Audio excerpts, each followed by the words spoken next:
அஸ்ஸலாமு அலைக்கும் வணக்கம் பிள்ளைகள். எங்களுக்கு தெரியும் நாங்கள் எங்களோட 28 தேதி கிளாஸில் ஃபர்ஸ்ட் கிளாஸில் நாங்கள் சந்திக்கும் தேதி தொடர்பான கதைகளை கதைக்கிறதுக்காக வேண்டி இதில் நாங்கள் இன்றைக்கி ஸ்டார்ட் பண்ண போகிறது எங்களோட யூனிட் 1. எல்லாருக்கும் டியூட்டோரியல் 1 கிடைச்சிருக்கும். சரியா? இதில் அலகுகளும் பரிமாணங்களுங்கிற ஒரு கதைகளில் முதலாவது பௌதீக கணியங்களும் அலகுகளுங்கிற சப்ஜெக்டை நாங்கள் ஸ்டார்ட் பண்ணுறோம், அறிமுகப்படுத்த போகிறோம் நாங்கள். சரி, எழுதுங்க. முதலாவது ஸ்டார் பாயிண்ட்ஸ் ஒன்று எழுதுங்க. அந்த ஸ்பேஸில் பாருங்க. நாங்கள் பௌதீக கணியம்டா என்னென்று கதைக்கிறதுக்காக வேண்டி அந்த ஸ்பேஸ் விட்டுருக்குது. இந்த ஃபர்ஸ்ட் யூனிட்டுக்கான ஃபர்ஸ்ட் யூனிட் முடியும் வரும் வரைக்கும் தான் இப்படி தான் டியூட்டோரியல்ஸ் எல்லாம் ஒரு டியூட்டோரியல். இப்போ ஒவ்வொரு கருவிகள் வரக்க அதுக்கு இன்னும் ஒரு டியூட்டோரியல் வருவாங்க.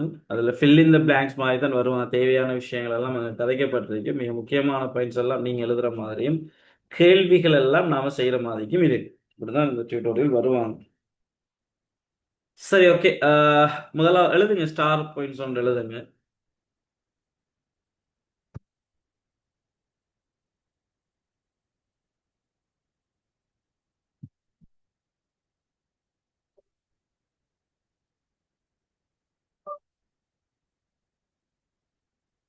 எழுதுங்க. எழுதுங்கடா. பௌதீக தொகுதி ஒன்றில் எழுதுங்க. பௌதீக தொகுதி ஒன்றில் எழுதுங்க. என்னென்று கதைப்போம். பௌதீக தொகுதி ஒன்றில் யாதாயினும் ஒரு பண்பை பௌதீக தொகுதியொன்றில் யாதாயினும் ஒரு பண்பை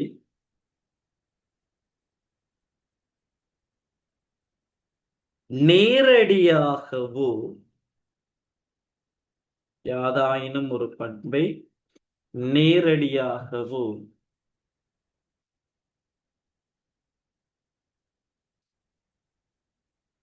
அல்லது மறைமுகமாகவோ பௌதீக தொகுதியொன்றில் யாதாயினும் ஒரு பண்பை நேரடியாகவோ அல்லது மறைமுகமாகவோ அளக்க முடியுமாயின் அளக்க முடியுமாயின் பண்பை அளக்க முடியுமாயின் அளக்க முடியுமாயின் அப்பண்பு அப்பண்பு அப்பண்பு அளக்க முடியுமாயின் அப்பண்பு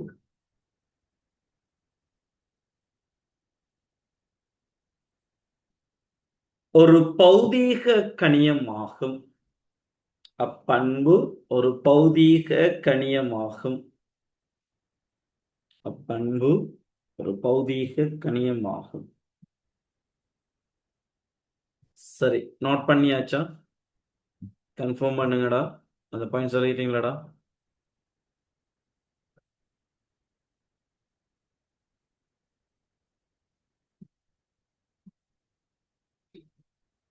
நான் நேரத்தோட ஒரு விஷயம் சொல்ல, இப்போ கிளாஸ்ல ஜாயின் பண்ணிக்கிறாங்க. நீங்க ஒரு ரெஸ்பான்ஸ் பண்ணாதான் நாம என்ன செய்யலாம். Yes, okay, good, very good,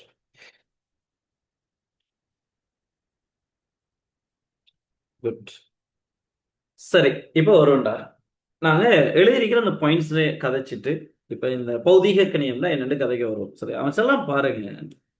பௌதீக தொகுதி ஒன்றின் இயல்பு ஒன்றை நேரடியாகவோ அல்லது மறைமுகமாக அளக்க முடியுமா? அது என்ன நேரடியாகவோ அல்லது மறைமுகமாகவோ? அதுக்கு நான் சில இதுகளை எடுத்துக்கிறேன். இப்ப உதாரணம் செஞ்சு பாருங்க. ஒரு ஒரு பாக்ஸ் ஒன்று எடுத்துக்கோங்க. இங்க பாருங்க. அல்லது ஏதோ ஒன்று. இப்ப ஒரு சதுர முகி வடிவில் இருக்கிற ஒரு பாக்ஸ் ஒன்றை கருதுங்க. இல்லாட்டி கனவுரு வடிவில் இருக்கிறத பார்ப்போம்.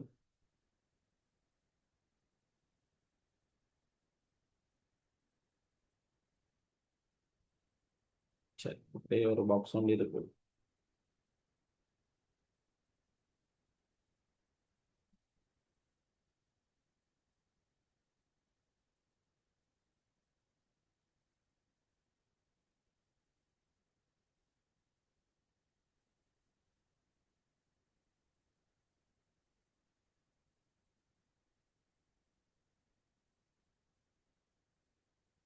ஒரு பாக்ஸ் ஒன்று இருக்கும்போது சரி.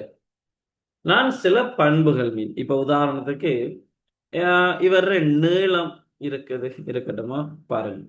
நீளம், அதே போல அகலம், அதே போல கனவளவு, அதே போல திணிவு, அதே போல அடர்த்தி. இப்படி சில கணியங்களை நாங்க கதைக்க போறோம். இதெல்லாம் எப்படி பௌதிக கணியங்களா அமையுதுன்னு பாருங்க. சரியா? நீளம், அகலம், கனவளவு, திணிவு, அதே போல அடர்த்தி, உயரம். எனக்கு உயரம் உயரம். Right, okay. பார்ப்போம். அது என்ன நேரடியாக அல்லது மறைமுகமானு சொல்றது. இப்ப நான் என்ன சொல்ல வாராங்கண்டா, இப்ப உதாரணத்துக்கு இந்த கனவுரு பாக்ஸை நம்ம எடுத்துக்கிட்டாடா, இதுல நீளத்தையும் சரி, இதுல நீளத்தையும் சரி, நிறைய நீளத்தையும் சரி, அகலத்தையும் சரி, உயரத்தையும் சரி. இப்ப உதாரணத்துக்கு நிறைய நீளம், நீளம் சரியா? அதே மாதிரி நிறைய அகலம், அதே போல இந்த உயரம். இப்ப இவங்களை நம்ம அளக்கிறதுக்கு என்ன போதுமானதுன்னா, ஒரு ரூலர் ஒன்று போதுமானது. ஒரு அடிமட்டம் போதும். இப்ப 15 சென்டிமீட்டர் ரூலரை யூஸ் பண்ணினீங்கடா, அல்லது அரை மீட்டர் கோலை யூஸ் பண்ணினா, அல்லது மீட்டர் கோலை யூஸ் பண்ணினா, சரி நான் அரை மீட்டர் கோலை யூஸ் பண்றேன்னு வைங்க. அரை மீட்டர் கோல், அரை மீட்டர் கோல் சரியா? அல்லது உங்களோட ரூலர் இது ஒன்று வந்து 15 சென்டிமீட்டர் நீளமான ஒரு அடிமட்டம் சம்திங். இந்த அரை மீட்டர் கோலை நாங்க யூஸ் பண்ணினா, இந்த நீளம், அகலம், உயரம்ங்கிற இந்த கணியங்களை நேரடியாக அளக்கலாமா அளக்க இயலாதாடா? ஒரு ஆள் கன்ஃபார்ம் பண்ணுங்கடா. அரை மீட்டர் கோலை யூஸ் பண்ணி இந்த பாக்ஸ்ல நீளம், அகலம், உயரங்களை நம்ம நேரடியாக அளக்கலாமா அளக்க இயலாதா? அளக்கலாம் சார். S, right, okay. பாருங்க எப்படி அந்த பண்புகள்லாம் வெளியாகுதுன்னு பாருங்க. Very good. சரியா? அப்ப இந்த நீளம், அகலம், உயரத்தெல்லாம் நேரடியாக அளந்துக்கலாம். அவன் என்ன சொல்றான்? ஒரு பௌதீக தொகுதி ஒன்று என்ன இருக்காரு? ஒரு தொகுதி ஒன்று இருக்காரு. இந்த தொகுதி ஒன்று இயல்பு ஒன்றை நேரடியாகவோ அல்லது மறைமுகமோ, அப்ப இந்த நீளம், அகலம், உயரம்ங்கிற இந்த இயல்புகளை நாங்க நேரடியாக வந்துட்டு அளக்கலாம். எனவே இந்த நீளம், அகலம், உயரங்கள்லாம் யார் அறிக்க போறாங்கன்னா, ஒரு பௌதீக கணியமாக இருக்க போறாங்க. நீளம் ஒரு பௌதீக கணியம், அகலம் ஒரு பௌதீக கணியம், உயரம் ஒரு பௌதீக கணியம். சரி, ஓகே, ஸ்டாப். அடுத்தவன் கதைக்கான் நேரடியாகவோ அல்லது மறைமுகமாகவோ. இப்ப உதாரணத்துக்கு இந்த நீளம், அகலம், உயரம் எல்லாம் எங்களுக்கு தெரியுமாக இருந்தால் கனவளவை நாங்க கணிப்பு செய்யலாம். இங்க பாருங்க, கனவளவு சமன் நீளம் தர அகலம் தர உயரம். நீளமும் தெரியும், அகலமும் தெரியும், உயரமும் தெரியும். இவங்க 3 பேரை நேரடியாக அளந்து எடுத்துக்கலாம். அவங்கள அளந்து எடுத்துக்கிட்டா நாங்க யாரை கண்டுபிடிக்கலாம்டா? கனவளவை கண்டுபிடிக்கலாம். எஸ். அப்ப கனவளவை நாங்க மறைமுகமாக கணிப்பின் மூலம் நாங்க எடுத்துக்கிறோம். இந்த பிராக்டிக்கல் ஸ்கில் நாங்க செய்ய கடை 2 விதமான பௌதீக கணியங்களும் உள்ளுக்கு வருவாங்க. ஒன்று அளத்தல் மூலம் நாங்க ரீடிங், அதாவது அளப்பதன் மூலம் நாங்க ரீடிங் எடுக்கக்கூடிய சில பௌதிக கணியங்கள் அதுக்குள்ள வரும். அடுத்தது கணிப்பின் மூலம் சில ரீடிங் எடுக்கிற மாதிரி, அல்லது கணிப்பின் மூலம் பெருமானங்களை பெறுற மாதிரியும் வரும். அப்ப அதை 2ஐயும் பிரிச்சு அறிய தெரியும். ஆனா கேள்விகள் கேட்பான், ஸ்ட்ரக்சர்ல கேட்க அதெல்லாம் தெளிவா கொடுக்கும். அதுல பாருங்க, அப்ப நீளமும், அகலமும், உயரமும் எங்களுக்கு நேரடியாக அளக்கக்கூடிய மாதிரி இருப்பாங்க. இப்ப நாங்க லெப்ல இதை செஞ்சிட்டு இருக்கோம். அப்ப நீளம், அகலம், உயரம் நேரடியா அளந்தாச்சு. இப்ப கனவளவை நாங்க என்ன செய்யலாம்டா, இந்த நீளம், அகலம், உயரத்தை நாங்க அளந்து எடுக்கிறத வச்சு கணிப்பின் மூலம் கனவளவை கண்டுபிடிக்கலாம். எஸ், நேரடியாகவோ அல்லது மறைமுகமாகவும். அதே மாதிரி எங்கட திணிவு. இப்ப திணிவை நாங்க எடுத்துக்கிட்டா தராசை யூஸ் பண்ணினீங்க என்றால் சரி, இருக்குது லெப்ல நாங்க எடுக்கிறோம்னா முக்கோள் தராசு இருப்பாங்க. பொருள் இதை பொறுத்து, பெருமானத்தை பொறுத்து நம்ம என்ன செய்யலாம், திரியோட பெருமானத்தை பொறுத்து நாங்கள் லெப்ல தராசுல யூஸ் பண்ணலாம். சரி, ஓகே. நான் சும்மா உதாரணத்துக்கான முக்கோள் தராசு இருக்கிறது, நாங்கள் அதெல்லாம் படிப்போம். நாங்கள் ஒரு கருவிகள்ல முக்கோள் தராசு நாங்கள் படிக்க வேண்டி வரும். அதே போல எலக்ட்ரானியல் தராசு இருப்பாங்க. இதுல வச்சு நம்ம என்ன செய்யலாம், திணிவை நேரடியாக நாங்கள் அளந்துகொள்ளலாம். அப்ப திணிவை நேரடியாக நம்ம அளந்து கொண்டா ரைட், அவரும் பௌதீக கணியம் தான், அவரை இயல்பை நேரடியாக கொண்டு வரலாம். அதே போல கனவளவும் ஒரு பௌதீக கணியம் தான்.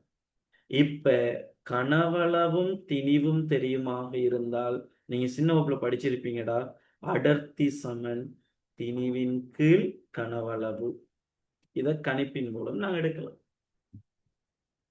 இப்ப கணிப்பின் மூலம் தான் எடுக்கலாமான்னா இல்ல. சில கருவிகள் வந்தாச்சு. அடர்த்தியை நாங்க நேரடியா அளக்குற மாதிரியும் என்ன செய்யப்படுது, நீரமானி எல்லாம் திரவங்கள் அடர்த்தி எல்லாம் யூஸ் பண்றது நேரடியாக ஒரு கருவி ஒன்று இருக்கிறது.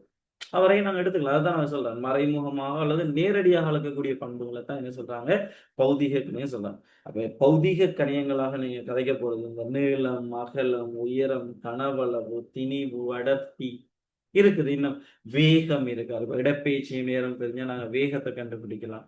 இப்ப இடப்பெயர்ச்சி ஒரு பௌதிக கணியமா இருப்பா, தூரம் ஒரு பௌதிக கணியமா இருப்பா, கதி ஒரு பௌதிக கணியமா இருப்பாங்க, ஆர்முடுகள் இருக்காங்க, அமுக்கம் இருக்காங்க. இப்படின்னு ஏகப்பட்ட, அதாவது அவன் சொன்ன வரைவிலக்கணத்துக்கு உள்ளடங்கக்கூடிய எல்லா பண்பு இயல்புகளும் பௌதிக கணியங்கள் அறிப்பான். இப்படி அந்த நேரடியாகவும் மறைமுகமாக உண்ட வேர்டுக்கு நான் கதைச்ச விஷயம் வாங்கிட்டா.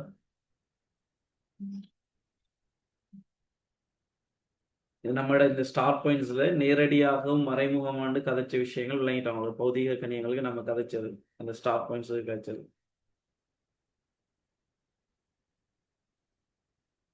S, okay.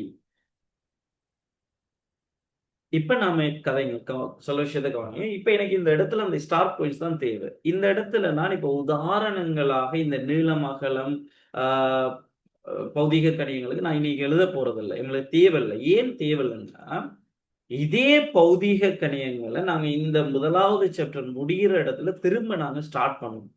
நாங்க எப்படி ஸ்டார்ட் பண்ண போறோம்னா, இந்த பௌதிக கணிகளை வகைப்படுத்த போறோம். முக்கியமான 2 பிரிவுகளாக நாங்க அந்த இடத்துல பிரிப்போம். அந்த இடத்துல இந்த உதாரணங்களை எழுதி, இவங்க யாரு யாரு, ஏன் நாம அந்த 2ஐயும் டிவைட் பண்ணணும், என்ன காரணத்தால் டிவைட், நீங்க சின்ன வகுப்புல கேள்விப்பட்ட ஒரு விஷயம் தான். பௌதிக கணியங்களை பிரதான 2 வகைகளா பிரிக்கலாம். ஒன்று எண்ணிக்கணியம், எண்ணிக்கணியம். இப்ப ஒண்ணு எழுத வேணாம், எண்ணிக்கணியம். அதே மாதிரி காவிக்கணியம். காவிக்கணியம். ஏன் இந்த எண்ணிக்கணியத்தை டிவைட் பண்ணணும், ஏன் இந்த காவிக்கணியத்தை டிவைட் பண்ணணும், அதுக்குள்ள என்னென்ன உதாரணங்கள் வருவாங்கிறதெல்லாம் நாங்க அந்த இடத்துல இந்த உதாரணங்களை நாங்க பேசுவோம். சரியா, இந்த உதாரணங்கள் எல்லாம் பேசுவோம். இதுல யார் யார் எண்ணிக்கணியம், யார் யார் காவிக்கணியம், ஏன் நாங்க எண்ணிக்கணியமாக இதை கணக்கெடுக்கணும், ஏன் இவரை காவிக்கணியமாக கதைக்கணும்ன்ற ஒரு தேவை ஏன் வருதுன்றதெல்லாம் நம்ம அந்த இடத்துல கதை. இந்த இடத்துல எங்களுக்கு என்ன தேவைன்னா, இந்த பௌதிக கணியம்னா என்னங்கிற வரைவிலக்கணம் இந்த இடத்துல தெரியணும். அப்ப அதை தெரிஞ்செடுத்துக்கிட்டா போதுமானது. பிசிக்ஸை பொறுத்த வரையில இப்படியான வரைவிலக்கணங்கள் உங்கள்ட்ட கேள்விகளாக கேட்க மாட்டாங்க. எந்த இடத்துலையுமே பௌதிக கணியம் என்றால் என்னங்கிற ஒரு கேள்வி அதான் நான் சொல்ற விஷயம். நாங்க ஏ லெவல் பிசிக்ஸை பொறுத்த வரையில நாங்க படிக்கிறத நேரடியாக உங்கள்ட்ட கேள்வியெல்லாம் கேட்க மாட்டாங்க. அதை வச்சு அதை அப்ளை பண்ற ஒரு இடமாகத்தான் இருப்பாங்க. சரி, ஓகே, நாம இப்ப வருவோம். இப்ப நான் பௌதிக கணியம் என்றால் என்னன்னு கதைச்சாச்சு. ரைட், ஓகே, அதுல மாற்று கருத்து இல்லை.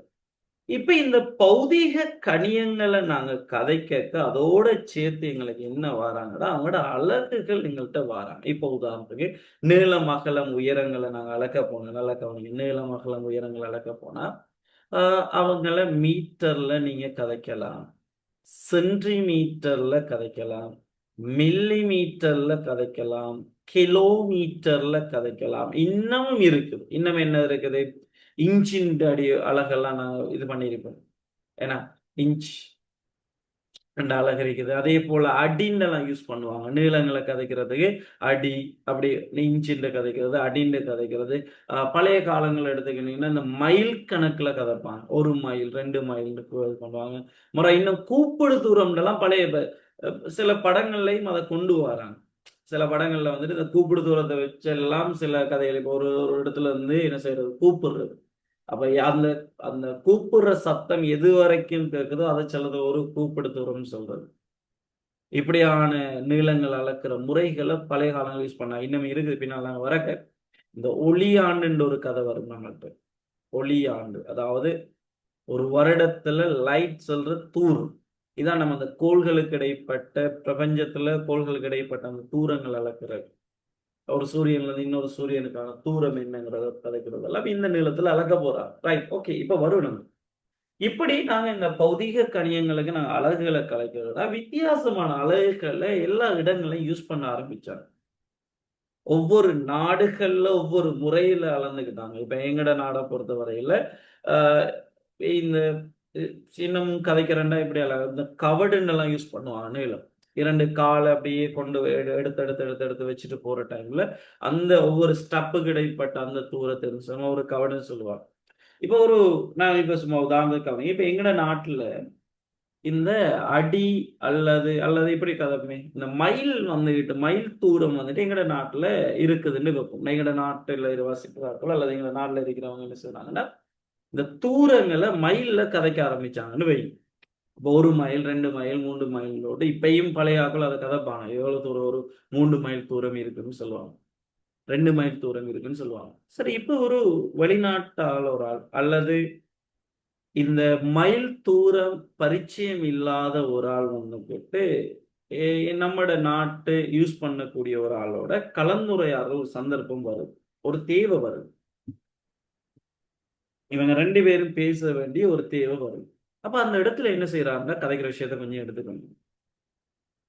நம்மட நாட்டுல என்ன சொல்ல, இப்படி ஒரு ஒரு ஒரு முகவரிய, ஒரு அட்ரஸ வந்துட்டு அறிமுகப்படுத்துறதுக்கு, இவ்வளவு ஒரு 10 மைல் தூரத்துல இந்த சைட்ல அ இருக்குதுன்னு ஒரு இடம் இருக்குதுங்கிற விஷயத்த அவரு கதைக்க போறாரு.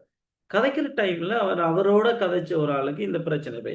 இந்த இடம் இருக்குதுங்கிற விஷயம் அவர் எடுத்துக்கிட்டார். ஆனா இந்த 10 மைல் தூரம்டா என்ன?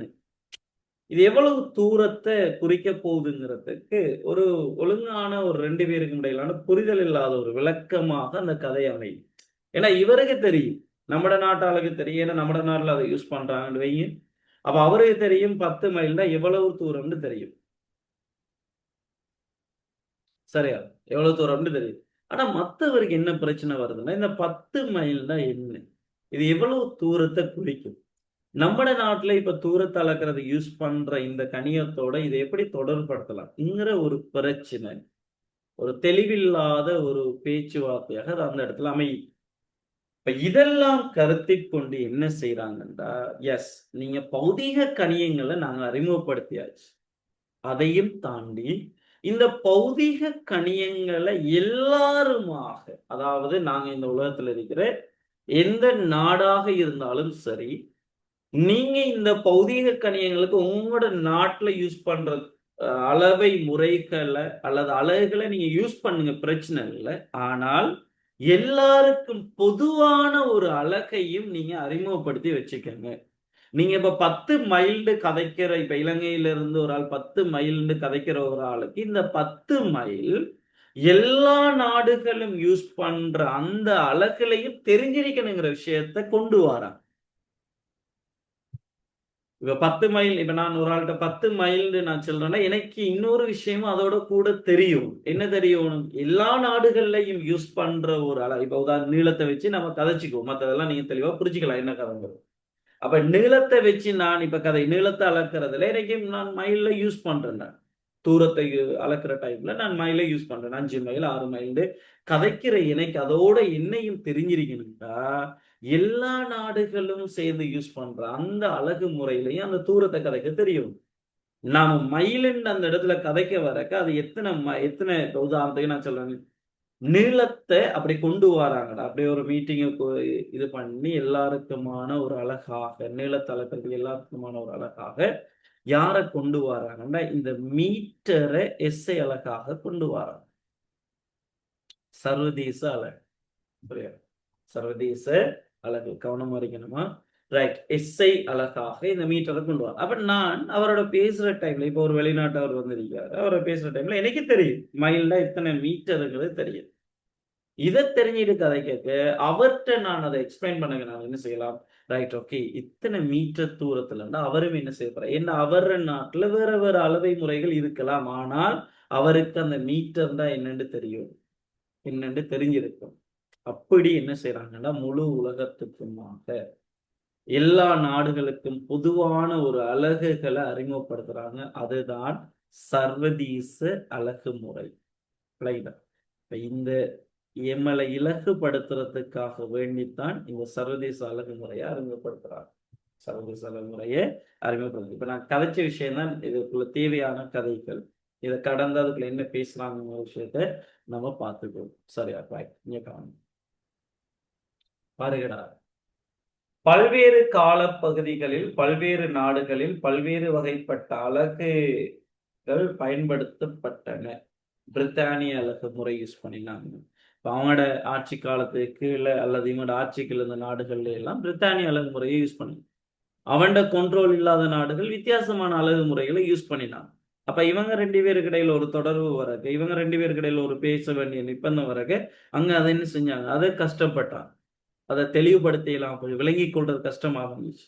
அதே போல சிஜிஎஸ் அலகு முறை ஒண்ணுமில்லை. சீண்டா சென்டிமீட்டர்ல கதைக்கிறது, ஜீண்டா கிராம், எஸ்ண்டா செகண்ட் அலகு முறை. இதெல்லாம் தனியா நாங்க கன்வெர்ட் பண்ணுங்க பார்க்க போறோம். பிரித்தானிய அலகு முறைண்டா என்ன, அதுக்குள்ள எப்படி எல்லாம் கொண்டு வந்தாங்க, நீளத்தை எப்படி இழந்தாங்க, திரிவை எப்படி இழந்தாங்க, சிஜிஎஸ் அலகு முறை அது என்ன, எப்படி கன்வெர்ட் பண்றதெல்லாம் இப்போ அடுத்தடுத்த டியூப்ல வரப்போறாங்க. அவங்க கன்வெர்ட் பண்ற மாதிரி அலகுகள் மாதிரி உதாரணத்துக்கு கிலோமீட்டர் மீட்டருக்கு எப்படி மாத்துறது, இந்த மாதிரி இந்த அலகு முறைக்கெல்லாம் நாங்கள் மாற்றலாம், அவசரம் இல்லை. அதே போல உள்நாட்டு அலகுனா சின்ன இப்போ மைல் யூஸ் பண்றது, அதே போல கூப்பிடு தூரம் யூஸ் பண்றது, கபடி யூஸ் பண்றது, இப்படியான இதுகளெல்லாம் இப்படி ஒவ்வொரு நாடுகளும் என்ன செஞ்சாங்கன்னா ஒவ்வொரு வித்தியாசமான அலகு முறையை கொண்டு வாங்க. அதில் எல்லாம் பாருங்க, பல்வேறுபட்ட அலகுகளை பயன்படுத்துவதனால் சர்வதேச மட்டத்தில் அறிவை பரப்புவதிலும், பாருங்க 2 பேருக்கு இடையில வந்து பிரச்சனை தான். பல்வேறு அலகுகளை பயன்படுத்துவதால் சர்வதேச மட்டத்தில் அறிவை பரப்புவதிலும் வர்த்தக நடவடிக்கைகளிலும் இடர்பாடுகளை தவிர்ப்பதற்காக எல்லா நாடுகளும் பயன்படுத்தக்கூடிய அலகு முறை தொடர்பாக 1960ஆம் ஆண்டில் ஜெனீவா நகரில் நடைபெற்ற ஒரு மாநாட்டில் தீர்மானிக்கப்பட்டது. இதுவே சர்வதேச அலகு முறை எனப்படும். ரைட், ஓகே, இருக்கட்டும். நான் உங்கள்கிட்ட கேட்கிறேன், எங்களுக்கு ஏன் சர்வதேச அலகு முறை ஒன்று தேவைப்பட்டங்கிற விஷயம் உங்களுக்கு விளங்கிட்டாரா? அதான் தேவை நம்மளுக்கு.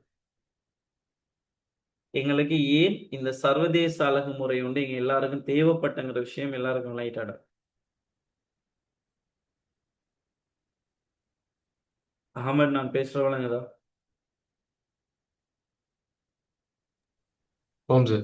S, okay. அப்ப அதுக்கெல்லாம் தெளிவா பிடிச்சிக்கணும், எங்களுக்கு ஏன் அது வந்து தேவைப்பட்டங்கிற ஒரு விஷயம். Right, okay, good. சரி, அப்ப இப்படி ஒரு தேவைக்காக வேண்டி எங்களுக்கு பொதுவான ஒரு இடத்துல நாங்க வாரோம். சரி, இதுல எஸ் கவனிங்க, நான் இந்த இடத்துல ஒரு பாயிண்ட் சொல்ற, ஒரு முக்கியமான ஒரு விஷயத்த நான் கதைச்சிட்டு திரும்ப தொடருவோம். ஏன்னா இது பின்னால ஒரு இடத்துல எங்களுக்கு தேவைப்பட போகுது. இந்த சர்வதேச அழகுன்ற ஒரு இடத்துலையும் நம்ம கதப்போம். சரியா? சர்வதேச அழகுங்க, கவனிங்க, சர்வதேச அழகு நாங்க கதப்போம். இன்னொன்றுடா சர்வதேச அடிப்படை அழகுன்ற ஒன்று.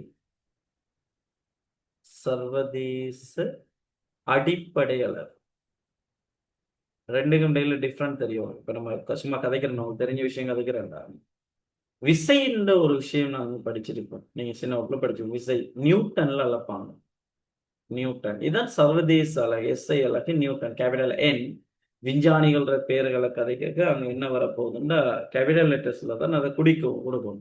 சர்வதேச அலகாக விசைன்ற அலகை நாங்க எங்க யூஸ் பண்ணுவோம்னா நியூட்டன் யூஸ் பண்ணுவோம். சர்வதேச அலகும் சர்வதேச அடிப்படை அலகும் ஒன்றல்ல. கேட்ட கேள்வி ஏன்னா இப்ப முதலாவது கேள்வி, அலைகள் சார்ந்த கேள்வி வரைக்கும் இப்பயான கேள்வியில் வரும். முதலாவது கேள்வி கேட்பாங்க, சர்வதேச விசையின் சர்வதேச அடிப்படை அலகு என்னன்னு கேட்டுட்டு முதலாவது விடையா நியூட்டனை வச்சிருப்பாங்க. நாங்க டக்குன்னு அடிச்சு கொண்டு வந்துருவோம். அதுக்கு ரெண்டுக்கு இடையில டிஃப்ரெண்ட் நான் கதைக்கு தெளிவா புடிச்சுக்கணும். இந்த 2 வேர்டும் ஒன்றில்லைங்கிற விஷயத்த புடிச்சுக்கணும். சர்வதேச அலகு சர்வதேச அடிப்படை அலகுன்னா என்ன? உதாரணத்துக்கு நீளம் எடுத்துக்கிட்டீங்கன்னா, சரியா, நீளத்தை எடுத்துக்கிட்டா இதுல சர்வதேச அலகு மீட்டர், சர்வதேச அடிப்படை அலகு மீட்டர் தான், இன்ச்சு. அது ஏன்னு நீங்க விளங்கிக் கொள்வீங்க. நீளம் எடுத்துக்கிட்டீங்கன்னா சர்வதேச அலகு மீட்டர், சர்வதேச அடிப்படை அலகு மீட்டர் தான், அதனால மாற்று கருத்து இல்லை. ஆனா விசை எடுத்துக்கிட்டா சர்வதேச அலகு நியூட்டன், அடிப்படை அலகு கிலோகிராம் மீட்டர் செகண்ட் -2. இதுதான் சர்வதேச அடிப்படை அலகு. கிலோகிராம் அடிப்படை கணியங்களால உருவாகிற அலகு. அடிப்படை கணியங்கள் என்ன என்ற அடுத்து அறிமுகப்படுத்த போறோம். அதுக்காக தான் நான் இந்த விஷயத்தை உங்கள்ட்ட கதைக்கிறீங்க. இதை நீங்க நோட் பண்ண வேண்டிய தேவை இப்ப இல்லை, விலகிக் கொள்ளலாம். அப்ப சர்வதேச எஸ்ஐ அலகுன்னா என்னன்னு தெரியணும், சர்வதேச அடிப்படை அலகுன்னா என்னன்னு கதைக்க தெரியணும். பட் ரெண்டுக்கு இடையில டிஃப்ரெண்ட் புரிஞ்சு கொள்ளணும். பார்ப்போம், பாருங்க இப்ப வரும். சரி, அப்ப நீங்க சர்வதேச அழகு முறையை அறிமுகப்படுத்துறேன்னு சொல்லியாச்சு. இதை எப்படி கன்வெர்ட் பண்ண போறீங்க மக்களுக்குங்கிற அடுத்த கேள்வி. இதை எப்படி நீங்க கொண்டு வர போறீங்க? இப்படி ஏகப்பட்ட பௌதீக கணியங்கள் உங்களோட கையில இருக்குது. இந்த ஏகப்பட்ட பௌதீக கணியங்களுக்கு நீங்க அழகுகளை அறிமுகப்படுத்த போறீங்க. இப்படி நாங்க எல்லா பௌதீக கணியங்களுக்கு நாங்க எப்படி எஸ்ஐ அழகுகளை அறிமுகப்படுத்துறது, எப்படி நீங்க மக்கள்கிட்ட கதைக்க போறீங்க, அவ்வளவையும் நாங்க எப்படி கொண்டு சேர்க்க போறீங்கிற ஒரு கேள்வி, அடுத்த கேள்வி அவங்கள்ட்ட வருது. எஸ், அதுக்கு தீர்வா என்ன செய்யறாங்கன்னா, இருக்கிற அவ்வளவு பௌதீக கணியங்களையும், இருக்கிற அவ்வளவு பௌதீக கணியங்களுக்கும் அடிப்படையான 7 பௌதீக கணியங்களை அவங்க அறிமுகப்படுத்துறாங்க. பாருங்க, சர்வதேச அழகு முறைக்கு ஏற்ப அடிப்படையான 7 கணியங்களும் அவற்றுக்கான 7 அலகுகளும் நீங்க என்ன செய்யுங்கடா, ஹைலைட்டர் இருந்தால் அல்லது மார்க் பண்ணக்கூடிய ஏற்பாடுகள் இருந்தால் இதை மார்க் பண்ணிக்கங்க. எதை மார்க் பண்ண போறீங்க? அடிப்படையான 7 கணியங்கள். இதை அப்படியே ஹைலைட் பண்ணிக்கங்க. சரியா? அப்ப எங்களுக்கு அடிப்படையான 7 கணியங்கள் இருக்குன்னு தெரியும். என்ன சொல்றது?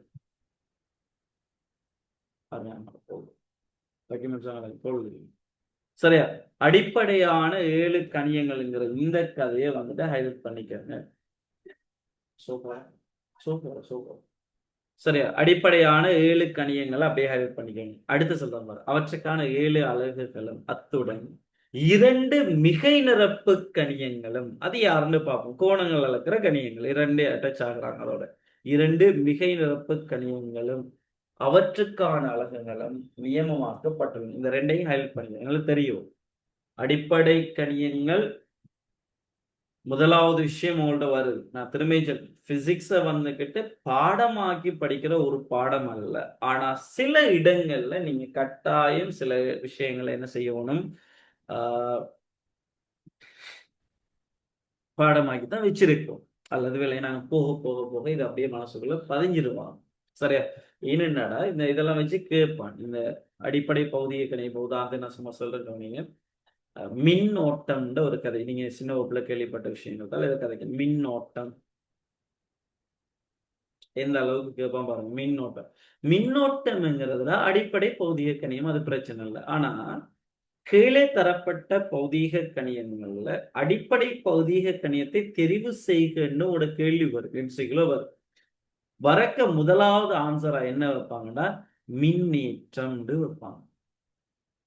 மின்னேற்றம். பாருங்க இந்த அளவுக்கு கேள்வி கேட்கறாங்க. அப்ப நாம என்ன செய்யற, ஒரு அந்த எக்ஸாம் டென்ஷன் அதுல எல்லாம் நாம என்ன செய்ய வேண்டி வரும். முதலாவது இந்த விட வந்து இதெல்லாம் மார்க் பண்ணாக்கள் இருக்கணும். நல்லா செய்யக்கூடிய ஆக்கள் இதை மார்க் பண்ணிட்டு வருவாங்க. ஆனா இவரு அடிப்படை பௌதிக கணியம் அல்ல, மின்னேற்றம் அல்ல, மின்னோட்டம் தான் அடிப்படை பௌதிக கணியம். சரி, இப்படியான கேள்விகள் எல்லாம் அதுக்குள்ள வர பார்க்கணும். அப்ப அதுகள்ல கொஞ்சம் தெளிவா இருக்கிறது இதை நான் இந்த இடத்துல கதைக்கிறேன். சரி, ஓகே. இப்ப யார் இந்த அடிப்படை 7 கணியங்கள்? இவங்க யார முதலாவது நாங்க அறிமுகப்படுத்த போறோம். இப்ப பாருங்க உங்களோட டியூட்ல அடுத்த பேஜ்ல, எஸ், அடுத்த பேஜ்ல இந்த அடிப்படை பௌதீக கணியங்களும் அவற்றின் அலகுகளும் குறியீடுகள். சரியா? ஆர்டர்ஸ் முக்கியம் இல்லை, ஆனா அந்த ஆர்டர்ஸோட எழுத பழகினா நல்ல ஏன்னு சொல்றேன். சரியா? அடிப்படையா தேவைப்படுற விஷயங்கள். ரைட், ஓகே, நீங்க ஸ்டார்ட் பண்ணுங்க. அடிப்படை பௌதிக கணியங்களும் அவற்றின் அலகுகளும் குறியீடுல இந்த பௌதீக கணியத்துல முதலாவது நீளம் எழுதுங்க. நீளம் முதலாவது அடிப்படை பௌதிக கணியம். இந்த நீளம் சார்ந்த பௌதம் வந்து கனவளவு கதைக்க பாத்தீங்களா? நீளம் ஒரு அடிப்படையா வச்சுக்கிட்டு கனவளவை நாங்க கதைக்கலாம், பரப்பளவை நாங்க கதைக்கலாம். இப்படி மத்த பௌதிக கணிகள் இவரை வச்சு பில்ட் பண்ணலாம். அதுல மாற்று கருத்து இல்லை. அடர்த்தியை கதைக்கிறதுக்கு இந்த நீளத்தை அடிப்படையா வச்சு நீளத்தை அளந்துக்கிட்டு கனவளவு எடுத்துக்கிட்டு திணிவை நாங்கள் அளந்துக்கிட்டு என்ன செய்யலாம், அடர்த்தியை கொண்டு வரலாம். அப்ப அடர்த்திங்கிற ஒரு பௌதிக கணிதம் அடிப்படையாக நீளத்தையும் நாங்க யாரையும் கொண்டு வர திணிவையும் எடுத்துட்டு கொண்டு வரலாம். அப்படி நீளம் அடிப்படை பகுதி வந்து நீளம். இவர் அழகு வந்துட்டு தமிழ்ல எழுதுங்க மீட்டர். மீட்டர் மீட்டர் குறியீடு சிமோல் எம்மா. இதுல எல்லாம் தெளிவா இருக்கும். Small M capital M use பண்ண இயலாது. குறியீடு மீட்டர். பட் ரெண்டாவது திணிவு. திணிவு சரி எழுதுங்க கிலோகிராம். திணிவு ஒரு அடிப்படை பகுதியை கணியம். கிலோகிராம். கிலோகிராம் சரி கேஜி. Small KG. முச்சேக்கை என்ற ஒரு கதைக்குள்ளால இது வருவாரு. கிலோகிராமுக்கு நீங்க ஸ்மால் கே யூஸ் பண்ண வேண்டி வரும். கிலோகிராம். அதே போல நேரம். நேரம் இது ஒரு அடிப்படை பகுதியை கணியம். இவர் எஸ்ஐ அலகு தான். இதுல கதைக்கிறதெல்லாம் எஸ்ஐ அலகு தான் கதைக்கணும். அதுல கவனம். Second. Second small S. Second small S.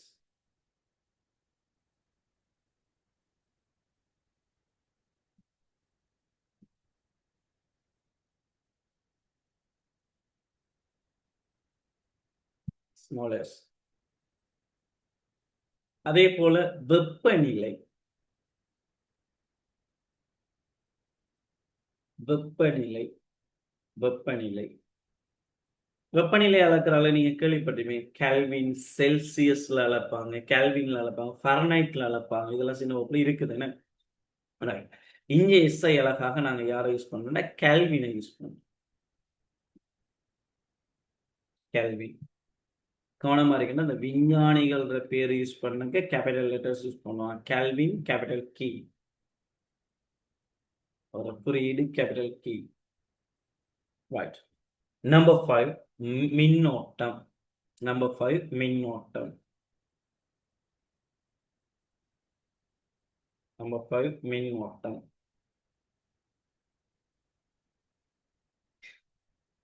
அலகு எழுதுங்க. ஆம்பியர். ஆம்பியர் அளக்கலாம். மில்லி ஆம்பியர்ல அளப்பாங்க, ஆம்பியர்ல அளப்பாங்க. எஸ் எஸ்ஐ அலகு ஆம்பியர். விஞ்ஞானிகளோட பேர் வரக்கு அது கேபிட்டல் லெட்டர்ஸ் தான். கேபிட்டல் இ. ரைட். நம்பர் 6 பதார்த்தத்தின் அளவு. நம்பர் 6 பதார்த்தத்தின் அளவு.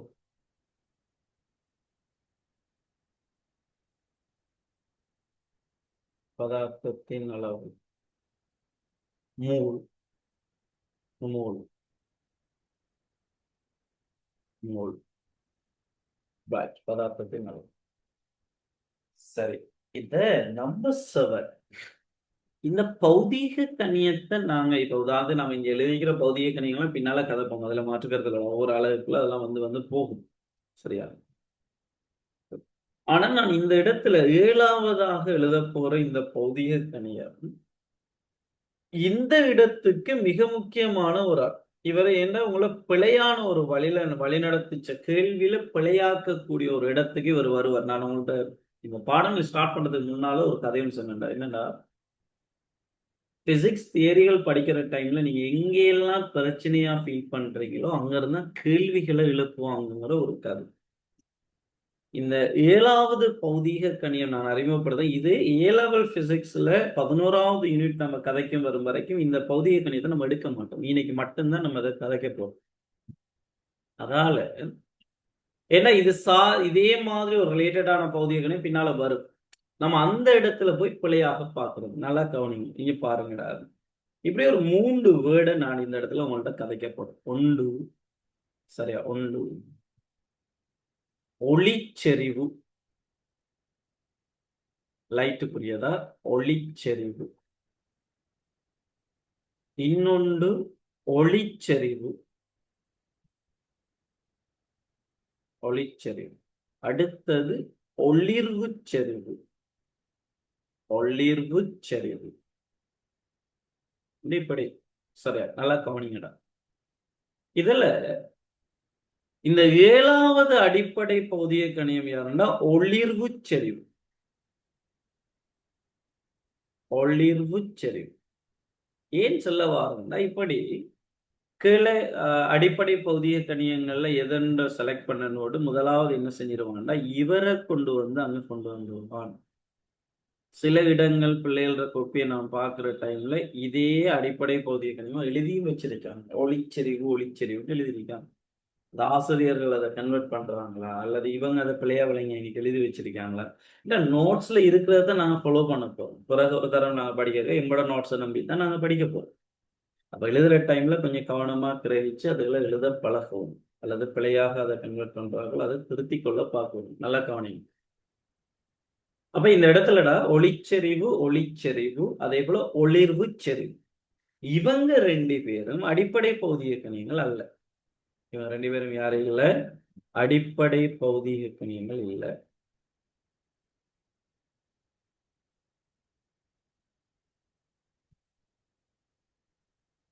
இவங்க ரெண்டு பேரும் அடிப்படை பௌதிக கணியங்கள் அல்ல. சரியா? ஒளிர்வு செறிவு தான் அடிப்படை பௌதிக கணிதம். அப்ப அதுல எல்லாம் தெளிவா இருக்கும். கேட்பான் அதுல போட்டு குழப்பமாகி பார்ப்பாங்க.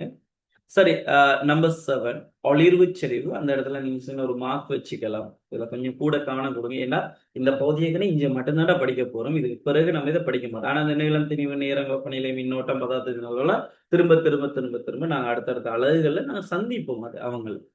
சரி, அப்ப அதுல கவனமா இருக்கணும். சரி, இந்த அலகு வந்துட்டு கென்டேலா. கென்டேலா. சரியா? கென்டேலா. சிடி. சிடி. இவர் யார் இது? கென்டேல் அழகுல இருந்து இப்படி இருந்தா கேண்டில்ங்கிற ஒரு கதையில இருந்து வந்து அதாவது என்னடா ஒரு மெழுகு திரிய நாங்க எரிய வைக்கிற சந்தர்ப்பத்துல ஒரு ஒரு மெழுகு திரி ஒரு கேண்டில நாங்க எரிய வைக்கிற சந்தர்ப்பத்துல ஒரு மெழுகு திரிய நாங்க எரிய வைக்கிற சந்தர்ப்பத்துல அதுல இருந்து வெளியாகிற அந்த ஒளியின் செறிவத்தை நம்ம என்ன சொல்றது?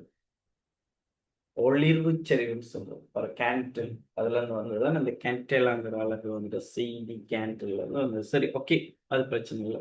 சரியா? அப்போ ஒளிர்வு செறிவு இது எல்லாத்தையும் டக்குனு நோட் பண்ணுங்க. நோட் பண்ணி முடிஞ்சா கன்ஃபார்ம் பண்ணுங்க.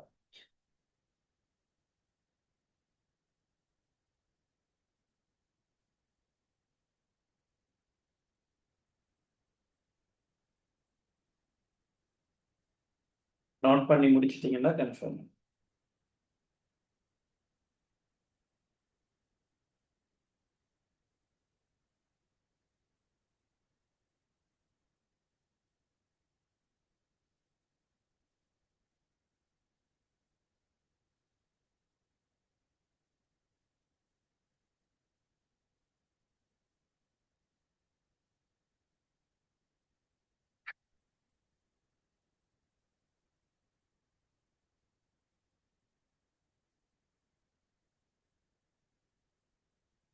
எஸ், நோட் பண்ணி முடிச்சார்கள் கன்ஃபார்ம் பண்ணுங்க.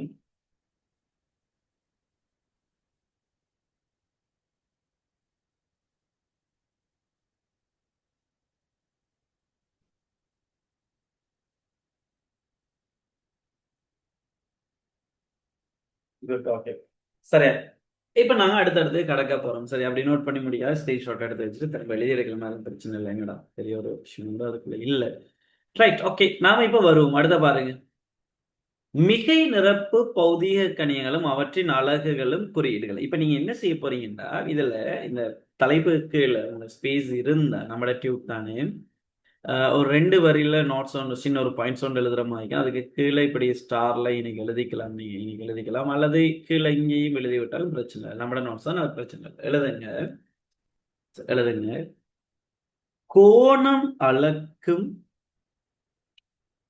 அல்லது கோணம் அளக்கும் அளவைகளான கோணம் அளக்கும் அளவைகளான கோணம் அளக்கும் அளவைகளான தலக்கோணம் தலக்கோணம் கமா திண்ம கோணம்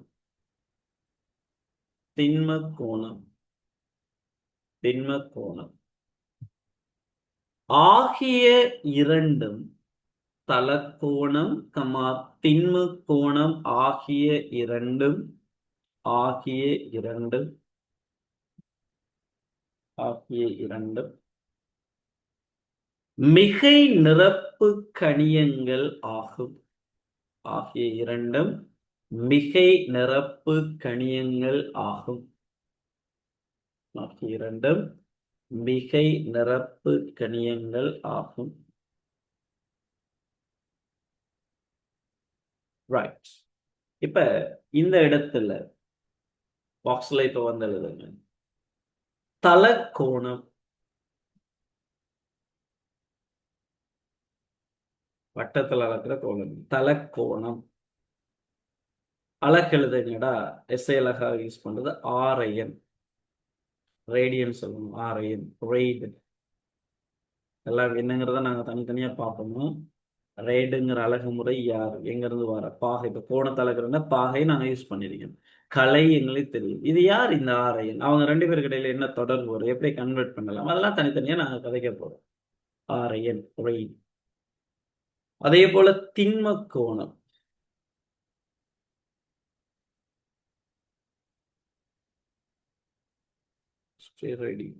திண்ம கோணம். திண்ம வாரையன். திண்ம வாரையன். திண்ம ஆரையன். திண்ம ஆரையன். திண்ம ஆரையன் எஸ் ஆர். திண்ம ஆரையன் எஸ் ஆர். இதெல்லாம் அவனோட குறியீடுகள். திண்ம ஆரையன். திண்ம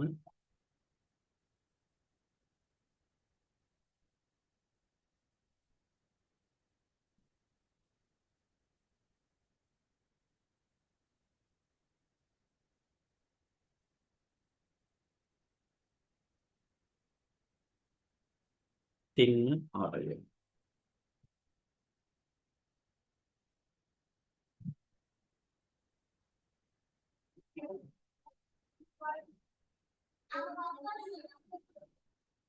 திண்ம ஆரையன். சரி, ஓகே, ரைட். இப்ப வருவோம்டா. இப்ப அடுத்த கதையை அறிமுகப்படுத்துறேன் பாருங்க. எஸ்ஐ பெறுதி அலகுகள், பெறப்பட்ட அலகுகள். இது என்னன்னு தெரியும். நம்ம ஸ்டார்ட்லயே நம்ம ஒரு சின்ன ஒரு பௌதிக கணியம் என்றால் என்னங்கிற கதையில நம்ம கதைக்கிற டைம்ல இந்த அடர்த்தி சார்ந்த ஒரு கதை, நம்ம அடர்த்தி இங்கிருந்து எடுத்தோம்ங்கிற கதை நாங்க பார்த்தோம். அதோட ரிலேட்டடான பகுதி தான் இது. பாருங்க,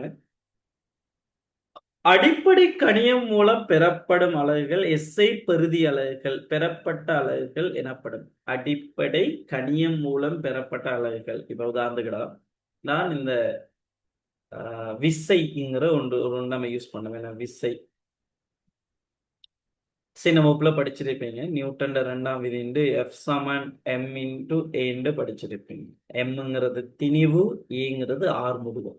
இங்கிருந்து வாரது என்ன? திணிவுக்கு கிலோகிராம், ஆர்முடுகளுக்கு மீட்டர் செகண்ட் -2.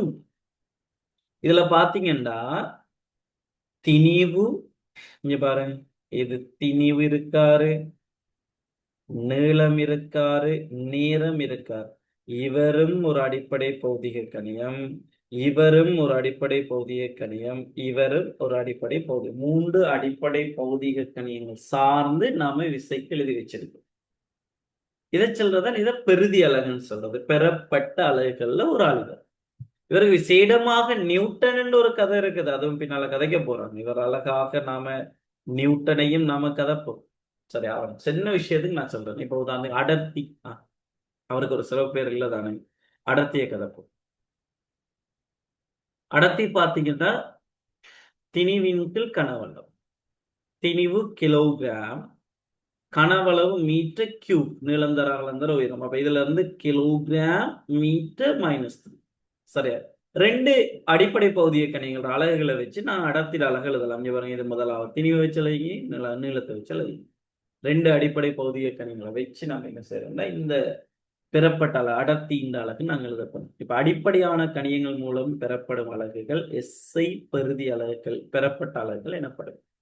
பெறுதி கணியத்தை எழுதும் போது அடிப்படை கணியங்களை வேறுபடுத்தி காட்டுவதற்கு ஒவ்வொரு அடிப்படை கணியத்தின், இதுல தெளிவா இருக்கின்றார், ஒவ்வொரு அடிப்படை கணியத்தின் குறியீடுகளிடையே இடைவெளி விடப்பட வேண்டும். சரியா? இப்ப நீங்க என்ன செய்யுங்கன்னா, நினைக்கிற இந்த ஸ்டார் பாயிண்ட்ஸ் தானே இருக்குது, இவருக்கு ஒரு முக்கியமா முன்னால ஒரு ஸ்டாரை காட்டுங்க, டபுள் ஸ்டாரை காட்டுங்க. இதெல்லாம் தான் முக்கியமான பாயிண்ட்ஸ். ஏன்னா அதை வச்சு ஒரு கேள்வியை கிளப்புவாங்க. அதுக்கு டபுள் ஸ்டாரை போட்டுக்கணும். அதுக்கு டபுள் ஸ்டாரை போட்டுக்கணும். என்னென்னலாம் பார்ப்போம், அவசரம் இல்லை.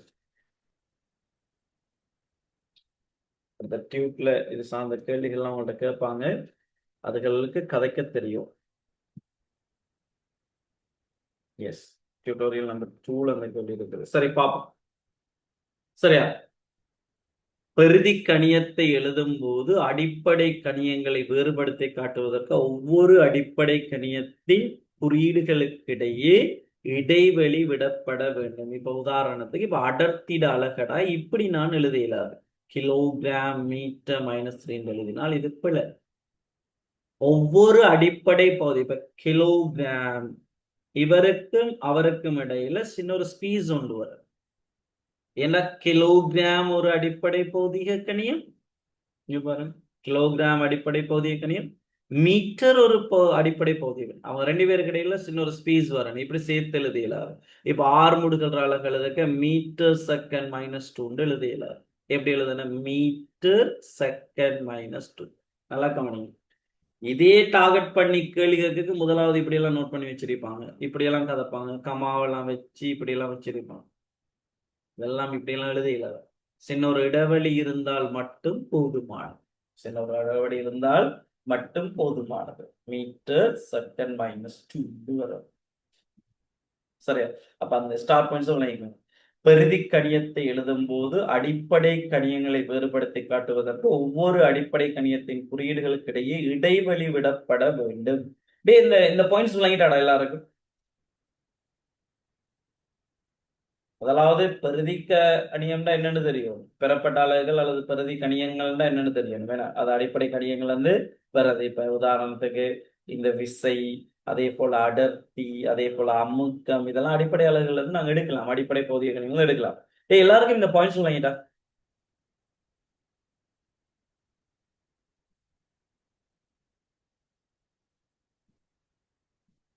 சபி உனக்கு விளங்கிட்டாடா? ஆனா விளங்கிட்டா மாமட்? நம்ம இப்ப கதைச்சு இந்த பாயிண்ட்ஸ் விளங்கிட்டாடா? நஜா விளங்கிட்டா? Right, okay, good. அகமது உனக்கு விளங்கிட்டா? Yes, right. Yes, very good. Very good, very good.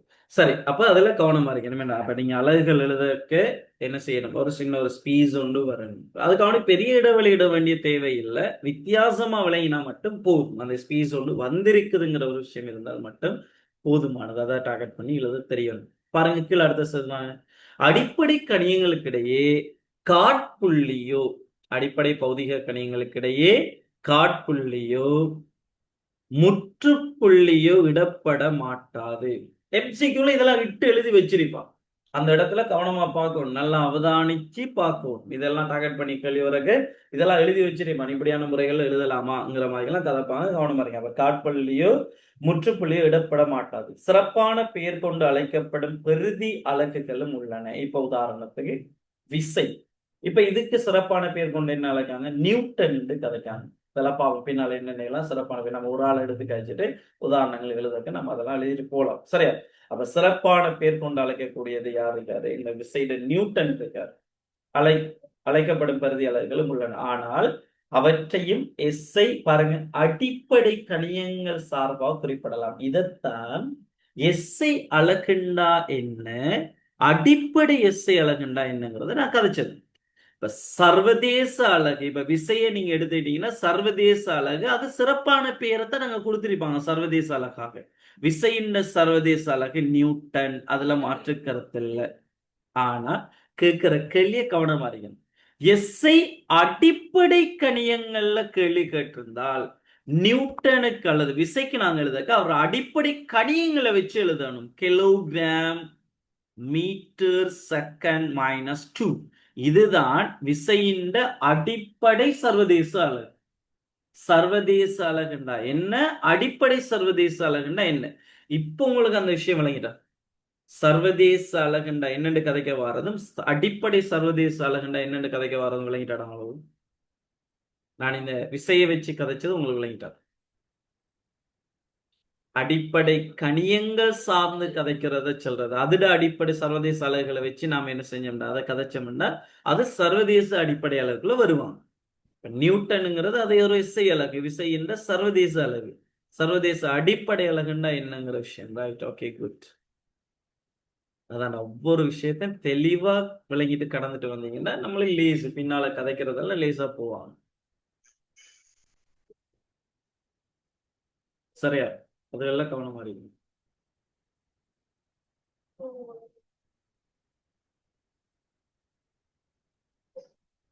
சரி, ஓகே. இருக்கட்டும், நீங்க கவனிங்க.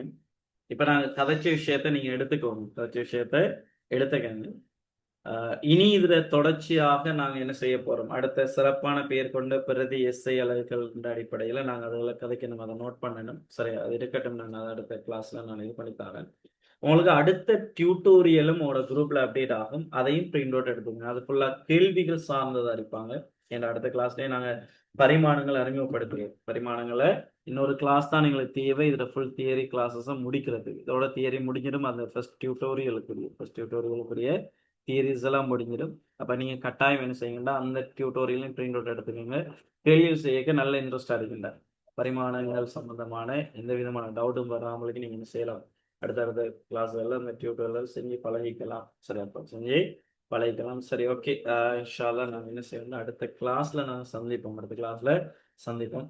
மற்ற கிளாஸ்ல அட்டன் பண்ணுங்க. தெளிவான விஷயங்களை பிடிச்சிங்க. நான் நிறைய விஷயங்கள் நான் பேசிட்டேன், உங்கள்கிட்ட ஃபர்ஸ்ட் கிளாஸ்ல பேசிட்டேன். அந்த விஷயங்களை எடுத்துக்கிட்டு இன்ஷால்லா அடுத்தடுத்த கிளாஸ்ல நான் சந்திப்போம்.